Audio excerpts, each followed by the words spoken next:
Hello বন্ধুরা, আজকে আমি বানাবো আলু। এটা আর এই দেখো, এটা হচ্ছে কুমড়ো, যেটা আমি অনলাইন থেকে পারচেস করেছি। তো এইটা দিয়ে আমি এই দেখো পালং শাক এটা ধুয়ে রেখেছি, সেটা দিয়ে আমি আজকে প্রিপেয়ার করব। তো কীভাবে করছি দেখো। প্রথমে আলুটাকে ছেলে নিচ্ছি পিলারের সাহায্যে, এইভাবে ছেলে নিয়ে তারপরে আমি এটাকে মোটামুটি 8 পিস মতন করব। তো ছুরি দিয়ে আমি এটাকে 8 পিস মতন করে নিচ্ছি।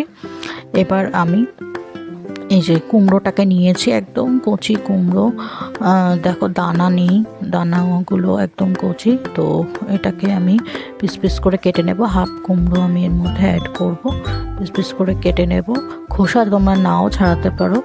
এবার একটা কড়াইয়ে তেল গরম করে নিয়েছি, আর 4টে 5টা ছোটো বড়ি এর মধ্যে দিয়ে ভালো করে ভেজে নেব, লালচে লালচে করে ভেজে নেব। কড়াইটা একটু সাইড করে ডুবো ডুবো তেলে আমি এটাকে ভালো করে ভেজে নেব। তারপরে আমি এর মধ্যে কালো জিরে ফোড়ন দিয়েছি, দিয়ে আমি এর মধ্যে প্রথমে কুমড়োটা দিয়ে দিয়েছি।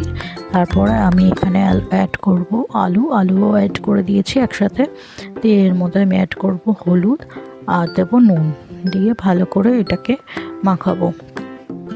ভালো করে ভেজে কষা কষা করে নেব, যাতে ভালো করে ভাজা হয়। তারপরে আমি এর মধ্যে অ্যাড করে দেব ধুয়ে রাখা যে পালং শাকটা ছিল, সেই পালং শাকটা আমি এখানে অ্যাড করে দিলাম, যাতে একবারে সবটা হয়ে যায়।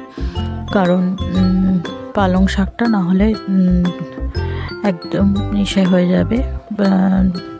পালং শাকটা খুব একটা কাটিনি আমি, দেখো বড় বড় পাতাই দিয়ে দিয়েছি, কারণ কাটলে এটা আর খুঁজে পাওয়া যাবে না, এত মানে এটা নরম হয়ে যায় পালং শাকটা। তো একসঙ্গে আমি দিয়ে দিয়েছি।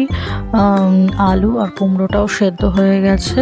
এরপর বড়িটা আমি অ্যাড করে দেব, অ্যাড করে দিয়ে ভালো করে নেড়ে ছেড়ে আবার আমি এটাকে ঢাকা দিয়ে দেবো, কারণ প্রচুর পরিমাণে জল বেরোয়, সেই কারণে।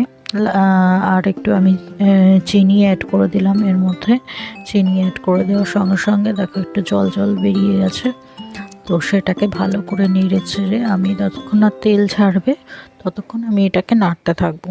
নেড়ে নেড়ে নেড়ে এটাকে ড্রাই করবো, পুরো ড্রাই করে তারপরে আমি দেখো এই বাটিটার মধ্যে আমি এটা নামিয়ে নিচ্ছি। দেখেছো তেল ছেড়ে এসছে, কারণ তেলটা একটু বেশি দেওয়া হয়ে গেছিলো, সেই কারণে তোমরা চাইলে অল্প তেল দিয়ে করতে পারো, রান্নাটা খুবই সুন্দর হবে। আর এইভাবে আমি একটা বাটিতে বেড়ে নিচ্ছি, আর ওপর থেকে 2টো শুকনো লঙ্কা আমি এখানে অ্যাড করে দিয়েছি অ্যাজ আ গার্নিশিং। তোমরা চাইলে নাও করতে পারো, কাঁচা লঙ্কাও এর মধ্যে ফোড়নের টাইমে অ্যাড করে দিতে পারো। তো কেমন লাগলো?